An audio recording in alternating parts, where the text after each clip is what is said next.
Yeah, Virginia Tech, uh, they had lost 9 consecutive Power 5 games. They did pop up to beat Pitt. I don't know what's happened to Pitt. Most people projected them to be a roughly fringe top 25 team, including myself. They went 9-4 with a bowl win last year. They won the ACC 2 years ago.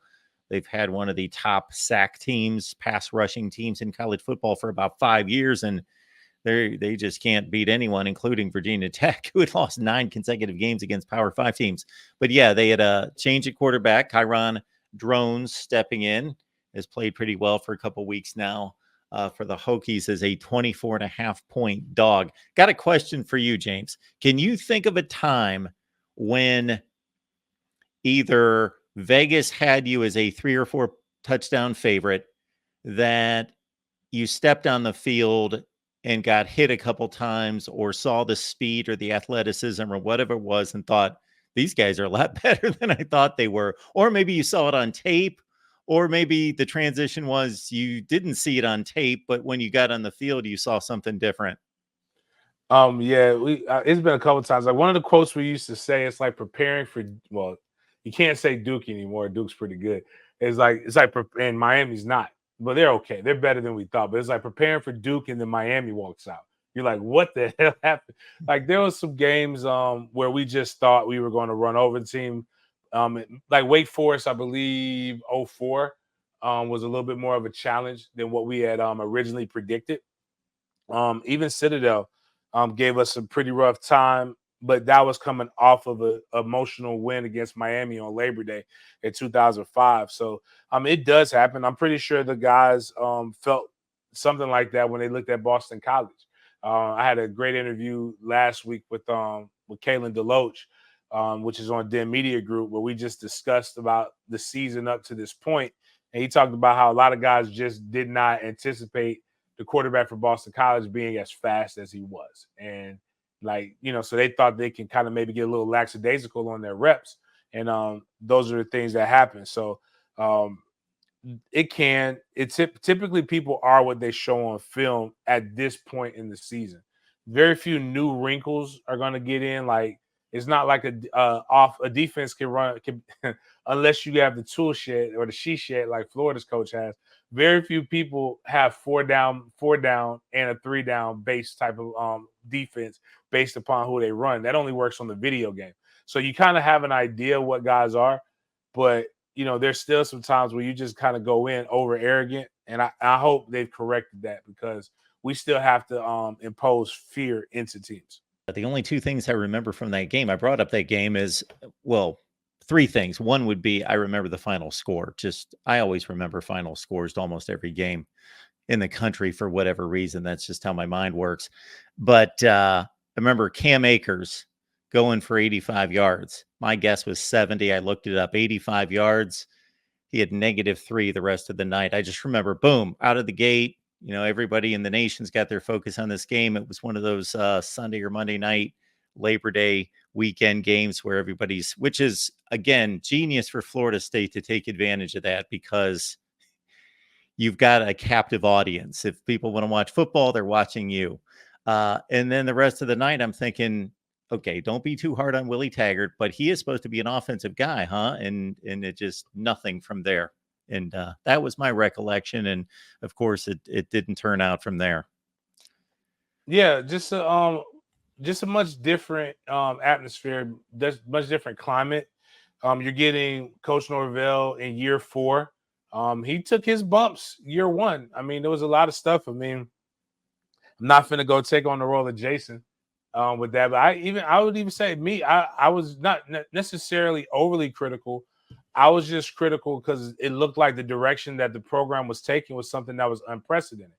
Whereas, we had one coach consistently for 40 years, then you had another coach leave you, and then you fired a guy a year and a half within his tenure, which was at the time, and it's still not kind of policy, unless you truly have some kind of controversy like what's happened at Michigan State. But even then, he's been there for a little bit of time. He's still been there more than 18 games.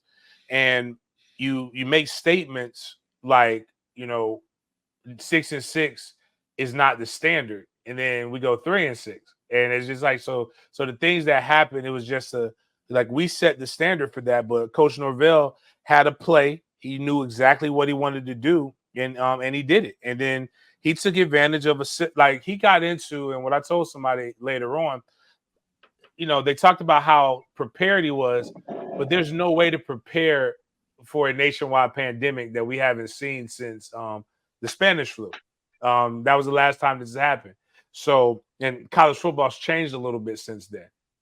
So I think from a recruiting perspective, from a buy-in perspective, from getting guys understanding what he wants and wants accomplished, and me and Kalen talked about this as well. I take for granted that when I walked out on the field, everybody knew where they were going because everybody had been there before.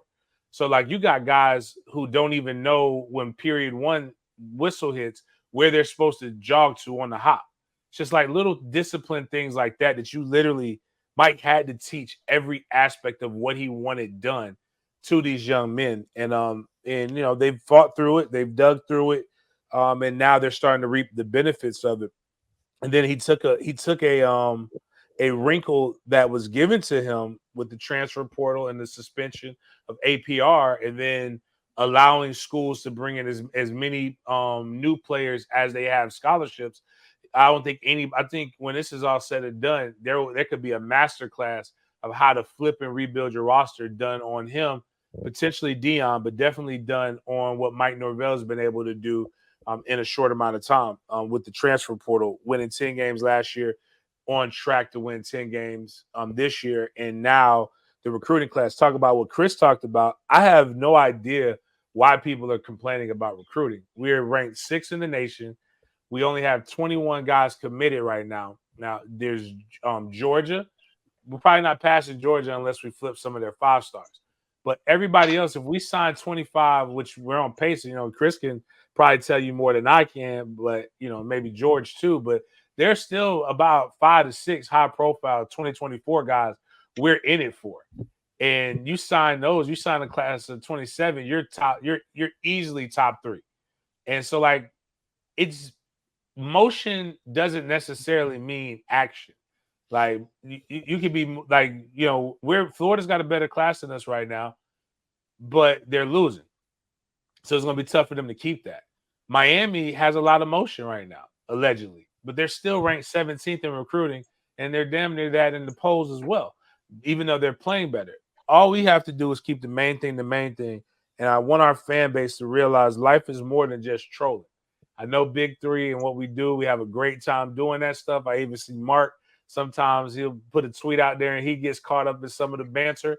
But I promise you, it's more to life and other fan bases than just the going toe to toe and trying to say, oh, we're recruiting better. Because no matter what we do, if we have a better class, if we have a better season this year than our 2 main rivals, they're still going to find something to be able to say that we're not better than them at. It'll be like I told one guy who played for Miami, is a really good guy.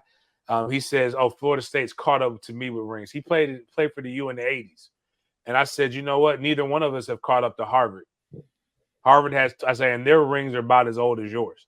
It's like funny to me. Like everybody talks about rings as opposed to now. And like, no, but if that's the case, Harvard, Yale, Colgate, a lot of these other schools should have their chest out because they have way more championships than any of us. But we know what we're doing. Prep on Virginia Tech, for as extensive or as light as that's been, is anyone seeing anything that they have any concerns about? They run the ball hard. They got a good running back. He runs hard. The quarterback, he's physical more so than he is fast. He's not the fastest guy. I think James even said it was like a 4.6, 4.65, somewhere around there. He's not the fastest, but he can hurt you with his legs. But he's more physical than anything. He's between 235 and 240. He's got a good arm. I just don't think that they've got great wide receivers. They're kind of limited when it comes to wide receivers.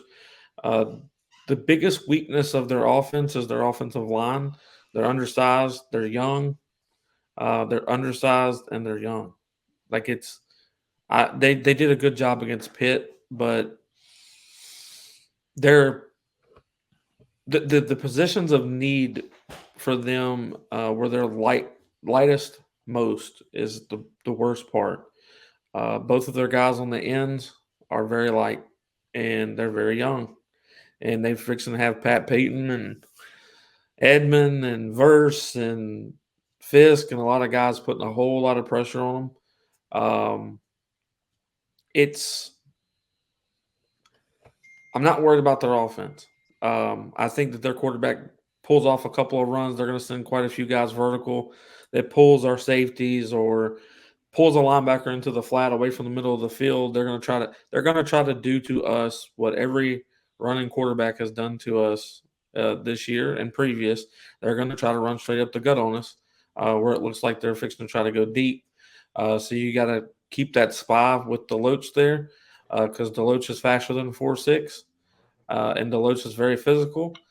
Tatum Bethune is not 4.6, but he doesn't usually let people get running before he's already on top of them. I think what people need to realize is if you were able to hold Daniels from LSU down the way that you were, I have full faith in Florida State's defense to be able to keep this guy in check. That doesn't mean he's not going to get any runs. It doesn't mean he's not going to make a play. It just means you're going to keep him in check enough that they're not going to beat us. Plus, I think Florida State runs the ball in this game a lot better than we have all year, based off of their defensive line is a good unit, not great, maybe average. They're not as good at linebacker as talent-wise, but they're coached very well. They know how to stay at home. Coach Marv does a really good job with them in coverage, but they're not the most athletic bunch of linebackers. So not too much worried about them. And if Jordan needs to take off running on those RPOs, he can. But I think that Benson has enough power and enough speed to run by and through anybody on their defense. So not too worried about their defense at all. I do think they have a better than average secondary. They do have one guy that's 6'5", and he's a corner that they use on taller wide receivers. I don't know that he'll be able to cover Johnny as far as the speed goes, because I think their guy's a little bit slower than what Johnny has got. But you will see size out there from Virginia Tech. Their main issue is probably going to be Jaheim Bell in the passing game. They have no one that matches up with him at all. And their head coach said it. We have a good guy, from the scrimmage team that can mimic Johnny Wilson and that can mimic Keon Coleman to the best of their ability, but they absolutely have no one that can mimic Jaheim Bell. They have nothing like that. So I think Jaheim Bell will be a huge thorn in their side throughout this game. He will be open a lot. And then you bring people back like Portier. He's kind of like a Pokey Wilson to me, a little bit bigger, but he's pretty quick. Great hands. It's going to be guys, they're going to be focused on Keon Coleman. They're going to be focused on Johnny Wilson. Those are the two deep threats. Those are two big guys. Those are two gauntlets of people, and they're going to mismatch everywhere else. I think that's why you see Florida State utilize all of the other wide receivers more so. It's not stating that Johnny or Keon won't make plays, but I think that we target other wide receivers much more in this game than we have previous in the year. I would think that Boston College becomes the blueprint for any under-talented team in the ACC that's taken on Florida State, that you at least look at it and think, okay, what can we do that's similar, or maybe some things that they can't necessarily adjust to too well. I don't know. That's my thought, at least from a starting point on that. I mean, that's what I would do. I mean, what's the point of what's the point of being in a shootout and you don't shoot all your bullets? Like, there's no need to save them. Like, if you feel like you're outmatched, you have to be aggressive. And you have to be aggressive and make it ugly. And that's why I preach to people, like, you got to play team ball. And the offense has to complement the defense and offense have to be complemented by the special teams. You have to be able to do things to help people out. So I always tell people that Boston College game could have been a lot easier on the defense had the offense been more explosive, if you don't get blanked in the third and the fourth quarter, if I remember correctly. You have to be able to go in and consistently score. Hold on. What's up, brother? You have, and then the same thing with Clemson. You can't go and not score any points in the second half. You have to be able to continue to press. If you are pressing the other team, you're going to make them have to get out of what they're comfortable doing. And what that does is your offense has made the other team's offense uncomfortable. Now your defense can play back, which we're actually probably better in the secondary than what people actually want to give credit for. And our D-line is probably better than what they've shown in terms of sacks right now. They just haven't been able to get home. So if they're able to get home, because the quarterback has to stand in the pocket a little bit more, you will start to and the quarterback can't just go run and scramble for 24-yard gains because he knows he's got to push the ball down the field. Go back to the LSU game when Jaden Daniels knew he had, and you can look at the LSU game from Florida State, or if you got a chance to stay up and watch some good offensive football, LSU versus Ole Miss. When Jaden Daniels had to stay in the pocket and they took the deep ball away, his scrambling ability became lessened. But when it's like, okay, the game is close, I just got to run and get some yards and move the chain, you're able to move a little bit differently. So I think if the offense is not stagnant, that's really what I'm looking for as an offensive guy. I just don't want us going blank and going like deaf on the offensive side because we've had that, and which is insane to me. Everybody can notice all of the stuff on defense, but nobody can notice the fact that, we haven't scored an offensive point. Like, that's more concerning to me than the defense. Yeah, man, I totally agree. Go ahead, Mark, my bad. No, go to it, George. Yeah, I was just going to say, man, I totally agree. We have seen extremely what guys have come out and done to us, especially Boston College, and like y'all said, that'll be a roadmap for teams going forward. They have limited possessions in that first half. We've only had 70 points going into each game, but at halftime, but we've only had 2, 3. I don't know if we've had more than 3 possessions, excuse me, in the first half all year. When you look at it, the biggest thing for me, for the team as a whole, I just don't want them to look at the Rutgers tape or whatever high school they lost to of their 2 losses for Virginia Tech. Just don't get lulled to sleep by seeing other teams, lesser teams dominate them, et cetera, because you're going to get their best shot. These guys are going to be fired up coming into Tallahassee, but I want to see the offense get way more possessions in the first half if possible, and that comes from the defensive side of the ball. They touched on it.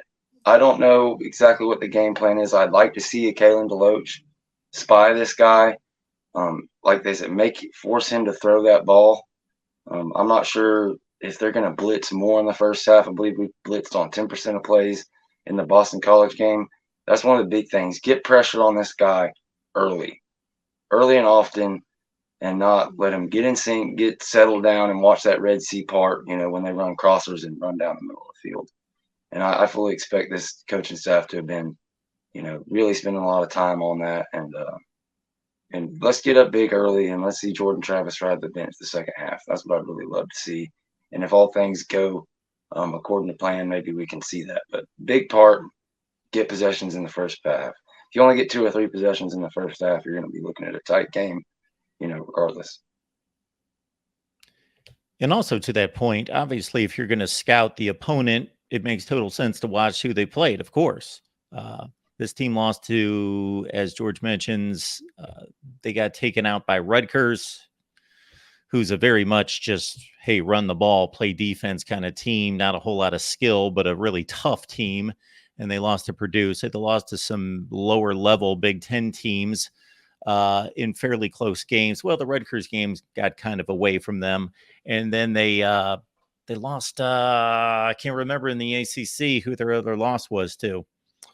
It's not coming to mind. Anyway, they then turned the corner against Pitt. But teams do change. Teams do evolve. There are injuries. There's development throughout the season. I got to think that if coaches are doing their, unless there's just a ridiculous rash of injuries, if coaches are doing their jobs, then almost every team in the nation is improving. However, some are improving more than others. So it makes others look like they're not improving, and they may well, in fact, have improved. But So teams do change and evolve throughout the season.